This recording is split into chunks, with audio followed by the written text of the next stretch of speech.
Olá, meus amigos! Sejam todos bem-vindos ao nosso quinto e último episódio da primeira temporada do nosso podcast Startup Pay. Podcast esse que a gente está trazendo de uma forma objetiva, uma forma clara, com a linguagem simples para esse mundo, esse ecossistema das startups. E hoje, Reginaldo e eu, que é o nosso companheiro aqui de Startup Pay, a gente vai falar um pouquinho desse último episódio, né, Reginaldo? Onde a gente está finalizando as estruturas diante de uma analogia que a gente decidiu usar como uma construção, falar de negócio de uma forma, como eu falei, simplificada.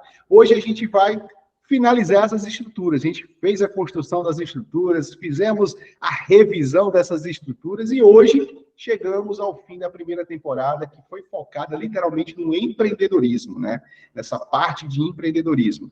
E hoje a gente está finalizando esse ciclo, agradecendo a vocês, mas antes de continuar, já vou aqui pedindo para que você que ainda não está inscrito no canal, se inscreva, deixa seu like, compartilha, deixa o seu comentário, porque isso ajuda a gente a continuar com esse trabalho aqui, continuar levando essa mensagem para outras pessoas. E, claro, trazendo a segunda temporada, a terceira, a quarta, e muita coisa boa que vem por aí. Fala, Reginaldo, tudo bom com você, meu querido? Fala, Glauber. Como é bom chegar nesse ponto, né? A gente passou por tudo, demos uma olhada em como empreender, em como fazer as coisas, e agora chegar nessa parte do finalizando as estruturas é muito gratificante. Por quê? Porque essa é a hora de botar a empresa na rua, é a hora de fazer a revisão final e ir para o sucesso, ir para a venda, ir para fazer negócio. Então, vamos lá. Só que nesse meio do caminho aqui, a gente tem sempre alguma coisa ruim para falar, né? Esse é o ponto também em que uma boa parte dessas startups ou empresas ou negócios que são criados acabam morrendo, né? E esse todo mundo acaba falando que é o Vale da Morte, né, Glauber?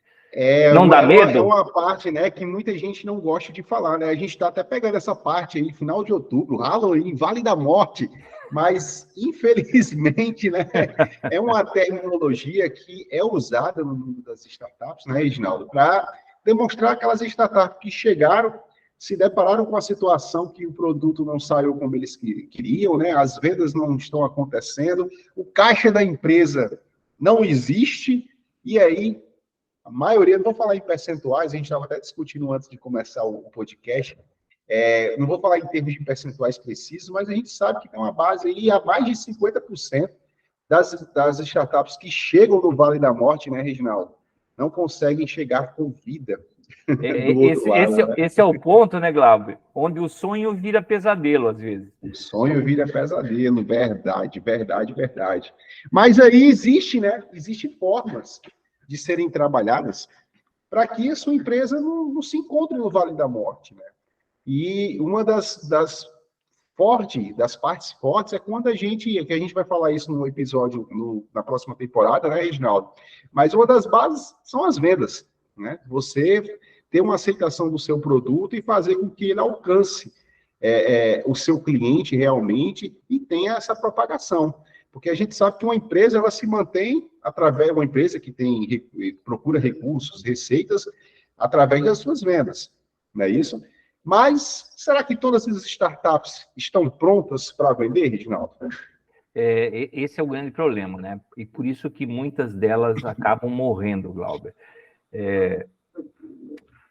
Toda empresa, todo negócio, toda startup, ela é criada para vender alguma coisa. Com certeza. E ela, muitas vezes, pensa em se aventurar no mercado. Achar que vou chegar no mercado, vou fazer qualquer negocinho e vai dar certo. Então, essa última parte agora que nós vamos falar, a gente vai tocar em 3 pontos, né? Basicamente, nós vamos voltar a falar um pouquinho sobre produto. Nós vamos falar sobre equipe. Nós vamos falar sobre se a gente está preparado para vender e vamos deixar todos os gatilhos de vendas para a próxima temporada a gente falar de vendas, que é o auge da startup. Como é que ela foge do Vale da Morte? Vendendo. Exatamente. Vendendo e trazendo resultado, né? Então, vamos lá. Vamos falar um pouquinho sobre produto, Glauber. Exatamente. O produto é o carro-chefe, né, Reginaldo? O produto deixa claro que ou seja um produto físico ou seja um serviço que sua startup, né? A gente falou aqui, né, quando a gente falou sobre a questão de plano de negócio, né, a forma que você iria vender, né? Mas muitos têm uma ideia e não se preocupam tanto com o produto, né, Reginaldo? Eu vejo muito, tenho conversado muito com parques tecnológicos que têm startups dentro, com hubs de aceleração, né? E muita gente tem uma concepção do produto, já fez a validação, então, teoricamente, tem um bom produto na mão, já passou por tudo, mas, poxa, e agora? Como é que eu faço para viabilizar o meu produto para colocar no mercado? Então, às vezes faz um produto incompleto, às vezes faz um MVP sem pensar, né, exatamente no que o cliente precisa.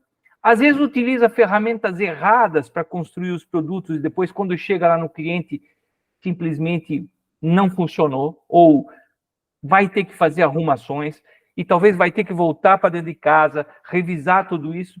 Então, o produto, na verdade, é a pedra fundamental. O que você vai vender? Né? O produto ou o serviço, o que você vai vender? Você vai vender alguma coisa. E o pessoal tem que ter a consciência, que a gente até falou isso aqui nos episódios anteriores, você que ainda não assistiu, assiste aí o primeiro, segundo, terceiro e quarto, e tá muito bacana. E a gente falou sobre isso aqui. O produto, pessoal, ele tem uma ligação totalmente forte, é 100% conectado com o tipo de cliente, né? Reginaldo, foi até Reginaldo que falou isso sobre a questão, qual o problema que o seu produto vai resolver, né? A gente tem que ter essa convicção. Então, assim, às vezes o cara tem uma ideia de um produto muito bom, mas ele ainda não conseguiu fazer esses ajustes que o Reginaldo mencionou e, literalmente, ter essa conexão realmente com o cliente, né, com a pessoa, com a persona que ele vai vender, né, Reginaldo? Isso aí. E assim, né, Glauber? Eu acho que depois, o próximo tópico, equipe, a gente vai poder falar mais sobre isso. Mas, ainda falando um pouquinho de produto, e aí juntando talvez com a equipe, muitas dessas startups, muitas dessas empresas não têm a pessoa técnica para criar o produto. Verdade. E aí, sempre existem dois problemas. Um é você saiu de um problema, você foi para a tua ideia, e agora transformar isso em algum sistema. Então, você também tem que ter noções para isso. Ou você vai procurar alguém que te ajude no mercado a consolidar essa ideia de uma forma de sistema, ou você vai ter que ter alguém dentro da tua equipe pensando isso.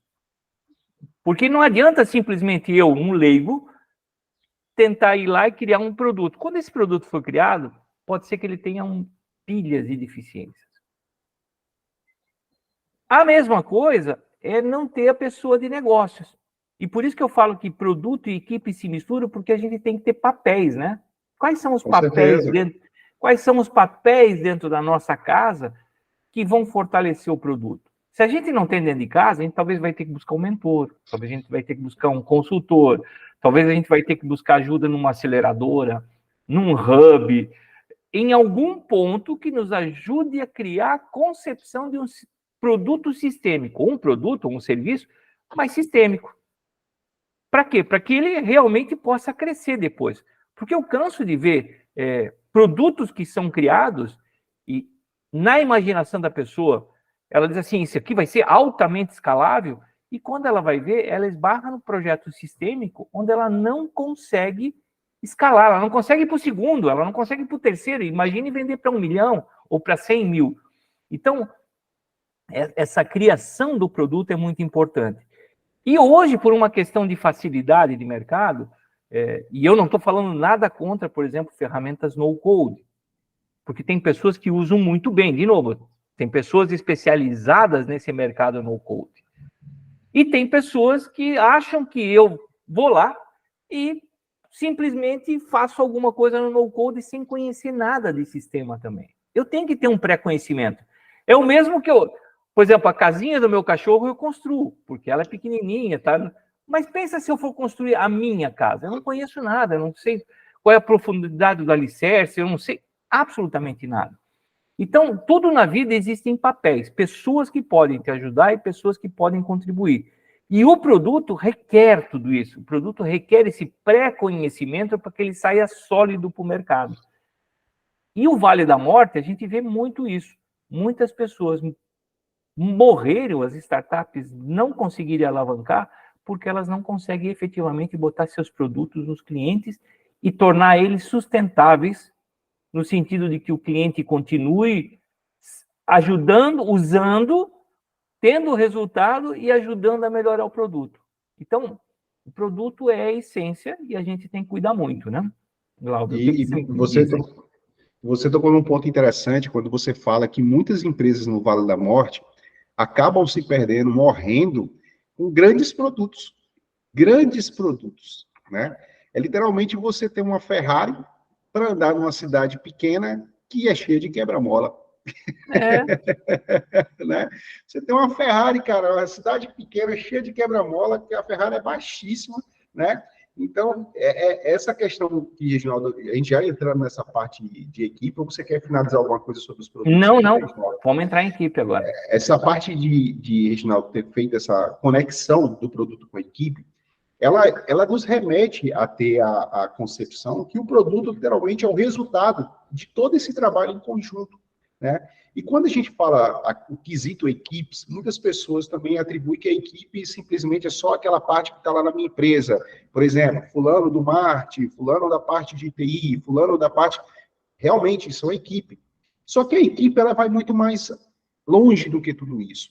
A equipe está constituída por seu fornecedor, a equipe está constituída pelo seu mentor, a equipe está constituída pelo seu cliente, faz parte da sua equipe também. Muitos empreendedores não têm essa noção de que o cliente é um membro da sua equipe, né? Então, quando a gente fala de ter um time engajado, de ter uma equipe engajada, a gente precisa estar também com o nosso cliente engajado, a nossa realidade, a nossa necessidade, se o nosso produto atende o resultado dele, se está deixando brechas ou falhas, que o Reginaldo falou lá, que os produtos também se perdem por não ter essa revisão, né? Então, a construção de uma equipe dentro de uma startup, ela vai muito além da questão de você ter simplesmente 1, 2, 3 trabalhando diretamente ali na sua empresa, né? Então, hoje a gente chama muito isso de parceiros, né, Reginaldo? Essa formação de equipes de parceiros, né?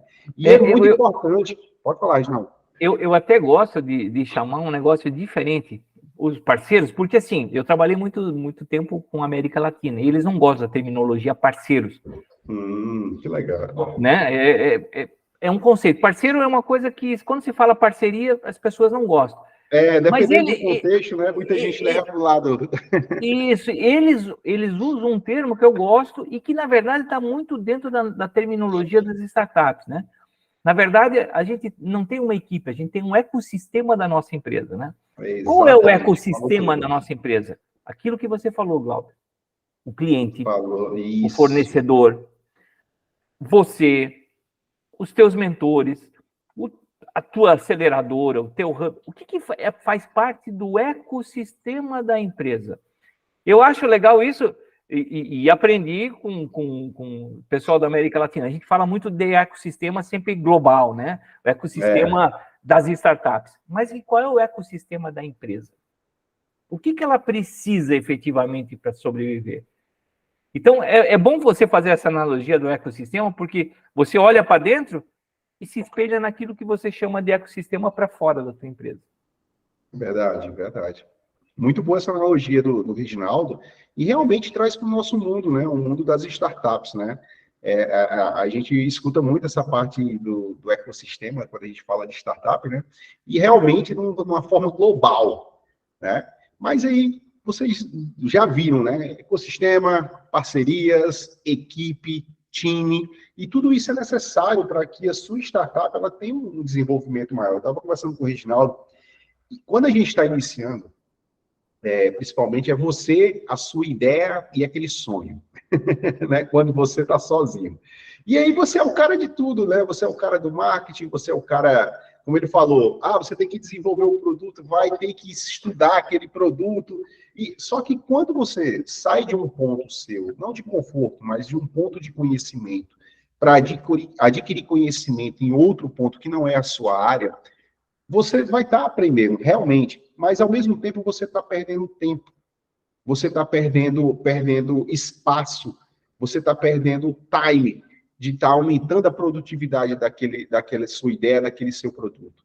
Então, aí é onde a gente fortalece a necessidade de pessoas, do ecossistema que o Reginaldo mencionou, estar conectado, né? Os fornecedores, ter pessoas para te ajudar. Se você não entende disso, procura quem entende, né? Ah, mas eu não sei desenvolver essa parte, vou largar tudo para estudar. Olha o time aí.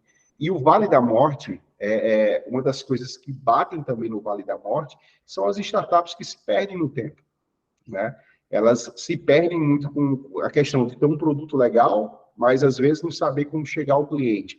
Ou então se perder no tempo procurando entender uma coisa que não é daquilo deles, em vez de procurar aquelas pessoas que podem acelerar em anos através de uma conversa, através de uma orientação, através de uma experiência, né, Reginaldo? E quem faz tudo não faz nada, né?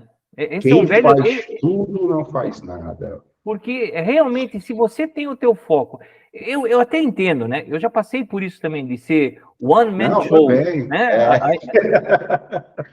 A pessoa que faz tudo. Mas quando a gente faz uma outra coisa, a gente está deixando de fazer o nosso. Então, se você vai lá fazer o produto, você está deixando de vender. Você está deixando de controlar administrativamente. Você está deixando de fazer o marketing. Você está abrindo mão de coisas. E essas coisas, quando a gente fala de empresa, ou quando fala de startup, a gente tem que falar isso andando quase de uma forma paralela, né? A gente tem que ir chegando e chegando e chegando com tudo junto para chegar ali na frente e estar pronto. Então, a equipe é importante. E quando, Glauber, até relembrando que nós falamos lá dos sócios, de ter perfis complementares, por quê? Por que eu não tenho uma empresa do eu sozinho? Porque eu preciso de um cara que me ajude a vender, porque eu preciso de um cara que me ajude a fazer o produto. Então, a gente começa a construir, né, essa estrutura da equipe lá atrás, quando a gente já escolhe os sócios. Talvez a gente escolha lá 2, 3 posições, 2, 3 pessoas que vão se complementar. E a gente vai ter que confiar um no outro, cada um fazendo o seu papel. E à medida que a empresa vai crescendo, ela vai precisando rechear isso. Porque, num primeiro momento, o Reginaldo faz vendas, marketing, faz pós-venda, faz tudo isso. Mas no segundo momento eu já não consigo mais fazer isso, então vou precisar ir crescendo. Então, essa identificação de qual é o tempo do crescimento, o timing do crescimento, a gente vai ter que observar dentro da nossa startup, ou dentro da nossa empresa, ou dentro do nosso negócio. Quando eu deixo de fazer uma coisa em detrimento de outra, eu estou perdendo tempo. Então, talvez aqui seja melhor botar uma pessoa. Exatamente isso, Reginaldo, exatamente isso.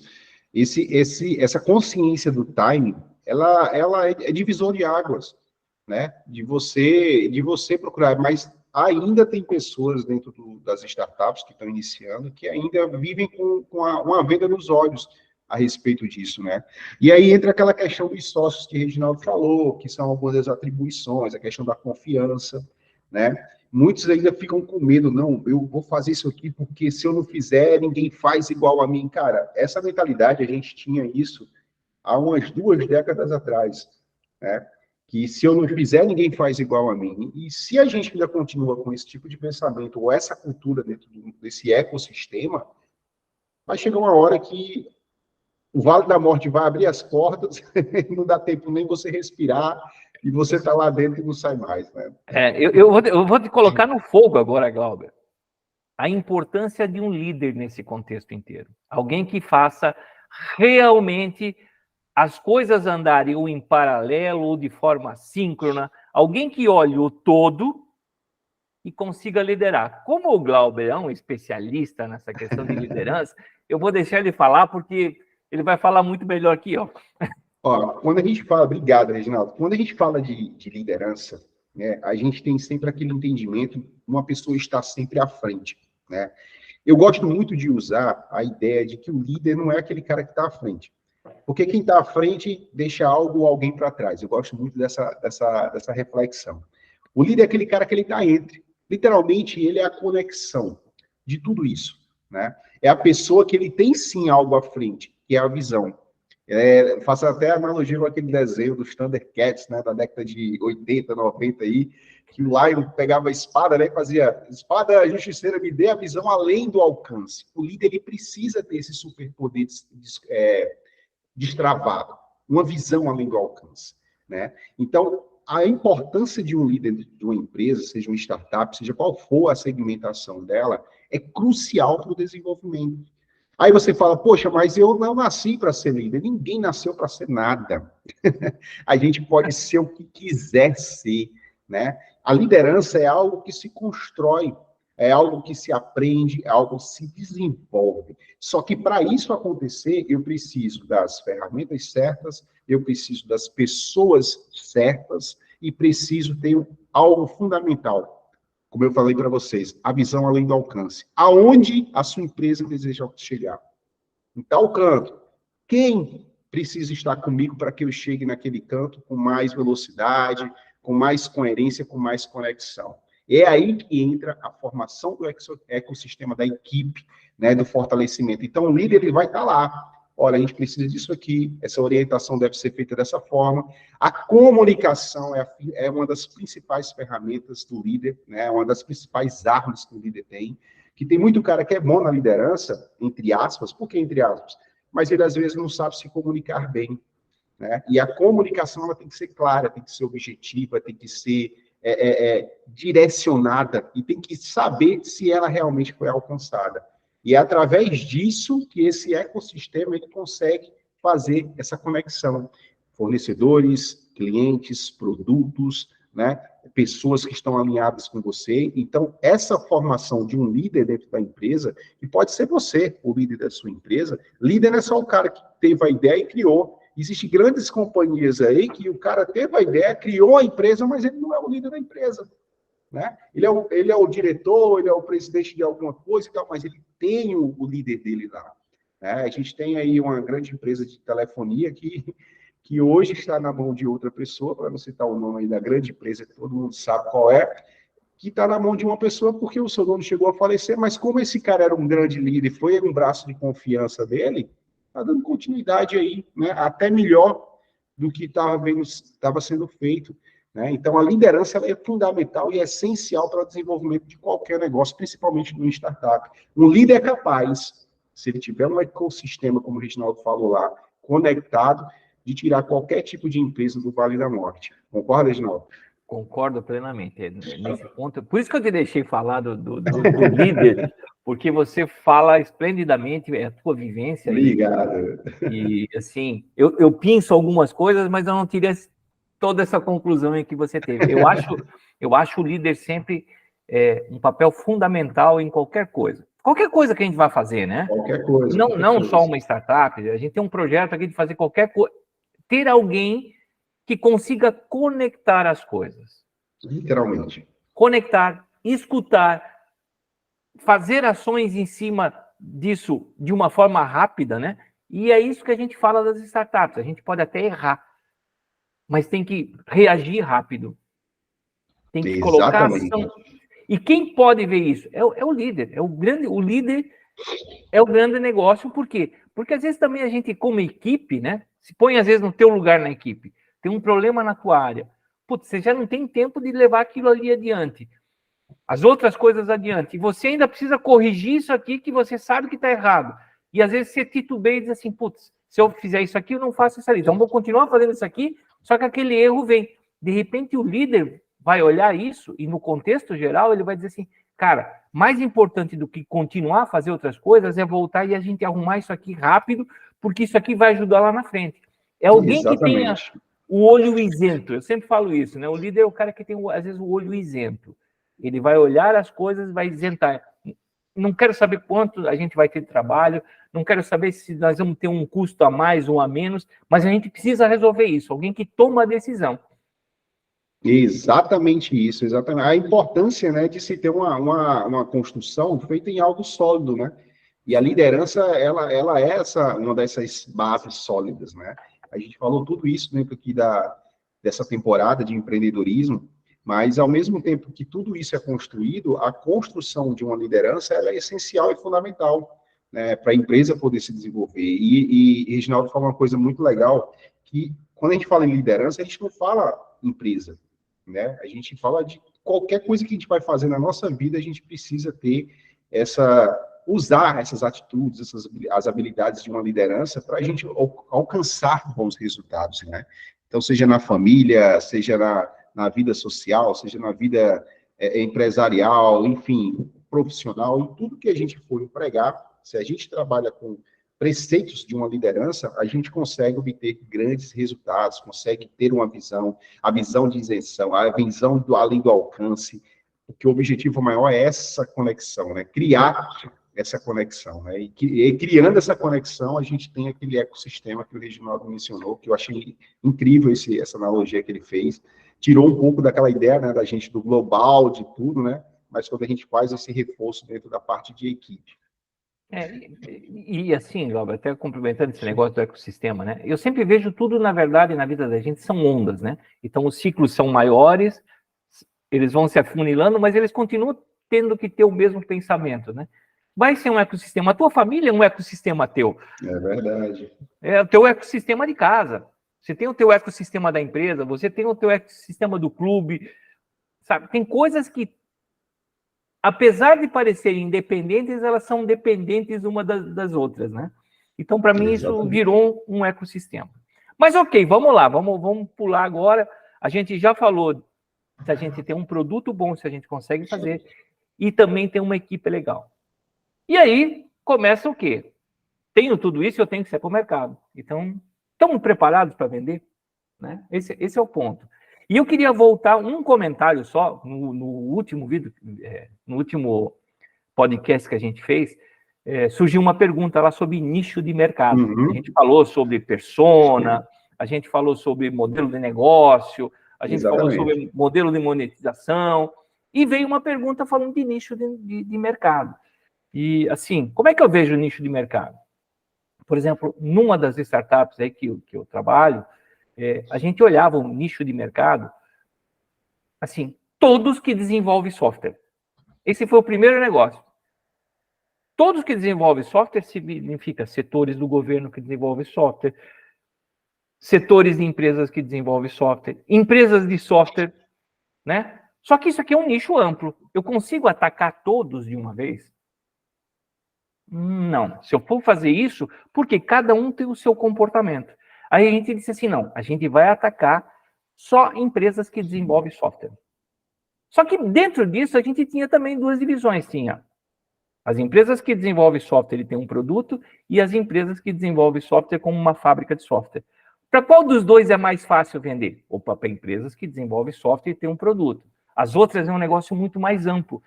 Pode servir também? Pode, mas isso vai chegar a sua hora. Beleza, entramos dentro disso e a gente começou a ver assim, poxa, mas são empresas que têm 5 desenvolvedores, 30 desenvolvedores, 50 desenvolvedores, 150 desenvolvedores, e a gente foi experimentando, a gente botou numa escala e colocou lá. Os 5 era o nosso alvo. Putz, 70% do esforço vamos botar nesse aqui, 30% no que tem até 50% e 20% no que tem do outro. E a gente foi experimentando isso. Quando a gente olhou também, a gente começou a olhar que aquele nicho que a gente estava dedicando 70% e a outra 20%, era invertido, porque a outra fechava mais rápido. Então, nicho do mercado também a gente vai definindo isso, e quanto a menor a partícula que você tem, melhor a tua experiência. Então, o nicho do mercado é essa segmentação. Como é que eu vou segmentar o meu mercado? E eu sempre falo que, na verdade, a gente tem que ter um micro nicho, principalmente quando a gente está começando nesse Vale da Morte. Eu posso atender o Brasil inteiro? Não, eu não tenho dinheiro para atender o Brasil inteiro. Aonde eu vou começar? Putz, eu vou começar aqui pela minha região dentro do estado. Por quê? Porque aqui eu consigo ir de bicicleta, de carro, de ônibus. Meu custo não me permite pegar um avião e ir para Fortaleza oferecer um negócio desse. Então, quando a gente começou, a gente criou um micro nicho, que era um nicho mais próximo, mais barato e que a gente poderia atuar, inclusive, pessoalmente. Então, esse é um ponto importante, a gente definir qual é o nosso nicho do mercado, e o micro nicho é qual é o nosso alcance de bolso para atingir esse mercado. Concorda com isso, Glauber? Com certeza, com certeza. E você falando dessa questão de nicho, e toda vida que eu escuto essa parte de nicho, eu me remeto muito a um... Eu olhando aqui na minha tela, acabei até vendo, ó, não sei se vocês conseguem ver, ó, vou botar o dedo aqui que vai tirar esse foco aqui. Isso é uma lupa, né? Uma mira. E literalmente, essa escolha do nicho é você literalmente olhar com a lupa, com a mira, né? Você literalmente dá um foco exatamente naquilo que você está pretendendo alcançar com maior objetividade, né? Então, quando a gente realmente fala para todo mundo, ninguém tem ninguém escutando, né? Quando a gente quer vender para todo mundo, a gente não vende para ninguém. Então, essa importância do nicho, ela é muito significativa. E outra, ela também é uma grande divisora de águas, porque ela vai te dar um norte, literalmente, para onde você vai começar a caminhar, né? E alcançar resultados. E eu gostei da parte que a Reginaldo falou sobre o subnicho, né? Você falou aí, micronicho, né? Da parte financeira. Isso é literalmente, pessoal, começar com o que você tem.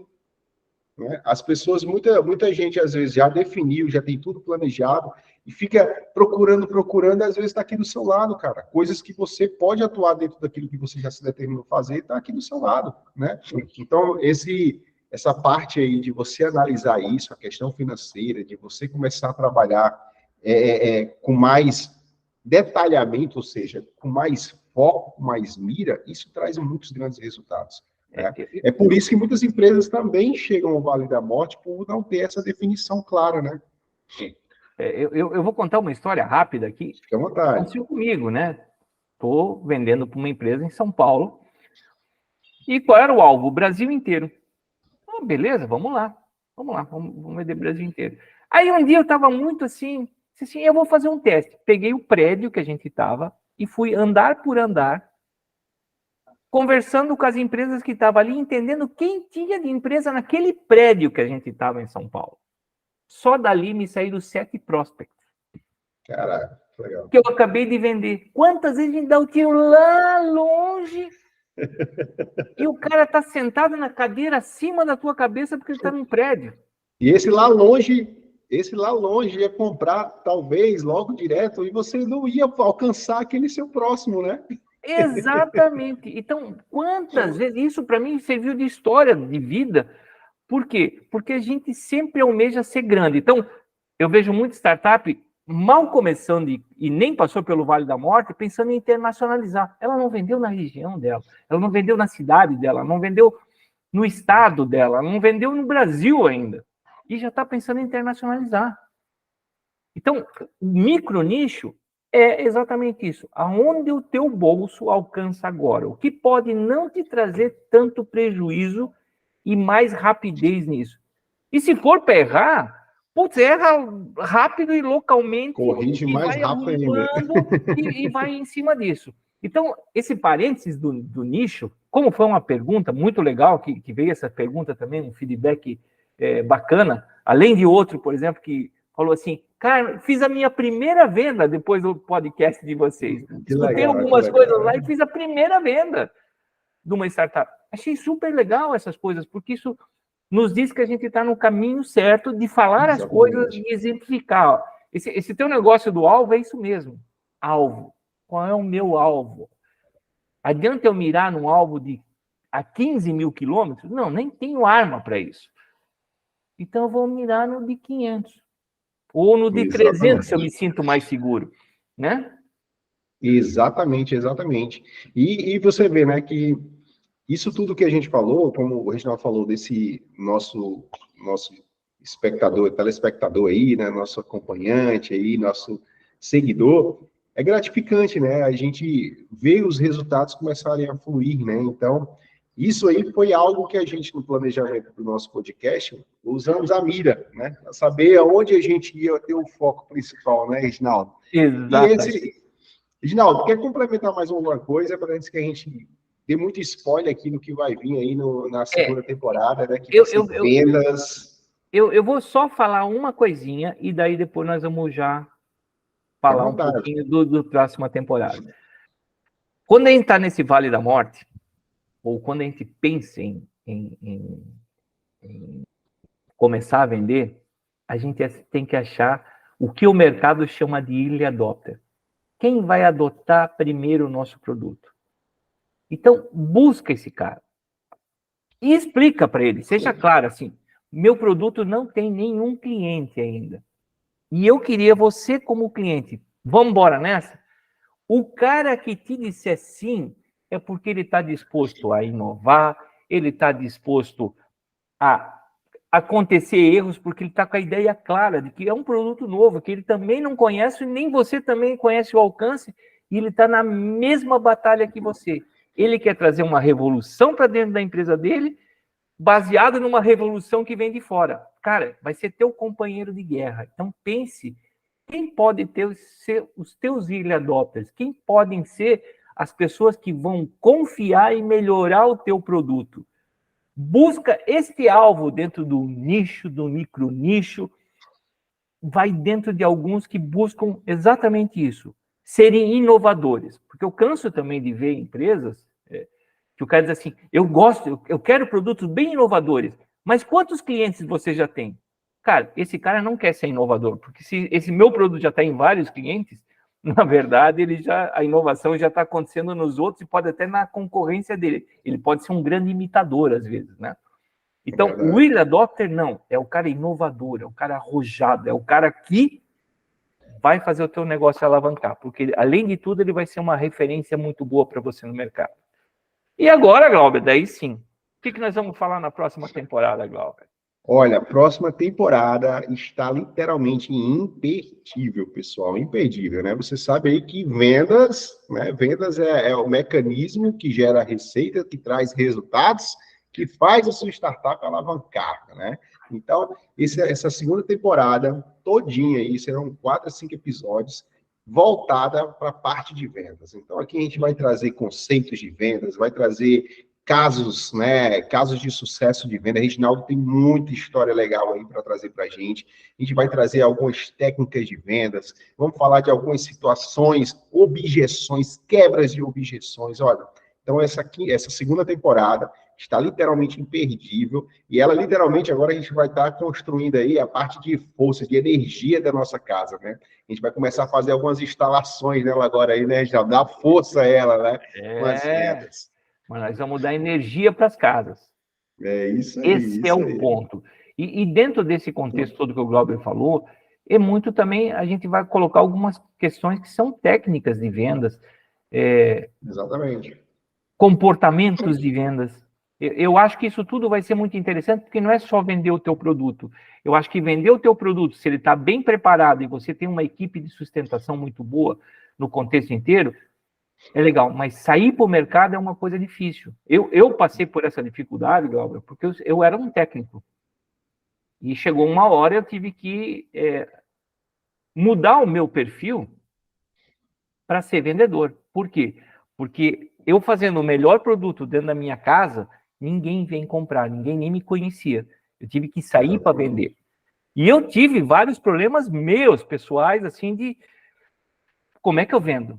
Como é que eu ofereço o meu produto lá? Será que está caro? Será que está barato? Como é isso? Como é aquilo? Sabe? A gente fica com 1000 dúvidas. Por quê? Enquanto a gente é técnico, a gente tem domínio da situação. Quando a gente vende, o domínio sempre está muito mais na mão do cliente do que na nossa. A gente tem que aprender a equiparar os domínios.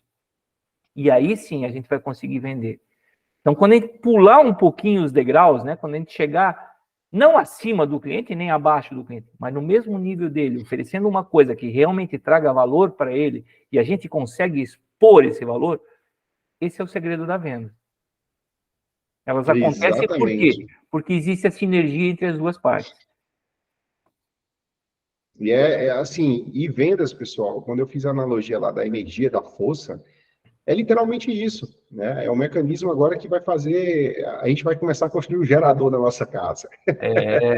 Exatamente. Né? E vocês vão ver que tem a parte das objeções, que muitos acabam desanimando com as primeiras objeções, não sabendo lidar com isso, né? Muitos vêm dessa parte de Reginaldo, dessa situação que ele passou, né, de vivenciar, vindo uma parte técnica e se deparar com uma situação totalmente diferente do que ele foi capacitado, estudou para ser, né, que era a parte técnica. Então, isso tudo vai ser analisado, comentado, falado aqui nessa segunda temporada. Então, assim, em nome do nosso Startup, em meu nome, Glauber Rodrigo, Reginaldo, queria agradecer, já vai agradecer também, mas eu queria agradecer esse carinho que vocês estão tendo com o nosso podcast.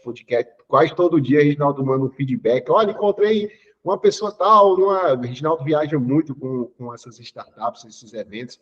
Encontrei, fulano falou que assistiu o segundo episódio, fulano já assistiu o terceiro. Cara, isso é tão gratificante que é literalmente a nossa energia, né? Fazendo com que a gente está literalmente dando continuidade a esse trabalho aqui, que começou no bate-papo, não foi, Reginaldo? Conversando, e vamos fazer um podcast? E já vem aí a segunda temporada do Startup Pay, totalmente voltada, né, para essa parte de vendas. Então, você que não está inscrito, já se inscreve, deixa seu like, comentário e compartilha. Compartilha, porque é assim que a gente vai criando essas conexões e aumentando o nosso ecossistema, né, Reginaldo? Glauber, quando você falou energia, é isso mesmo, né? A cada feedback que eu recebo, o que você recebe, a gente se energiza individualmente, mas quando a gente troca entre nós dois, a gente energiza. Cara. E aí nós falamos. É claro que a gente não fala só daquele ponto, aí a gente já fica mudando um pouco as nossas temporadas, os nossos assuntos, trazendo para o assunto que você quer escutar. Esse é o grande ponto.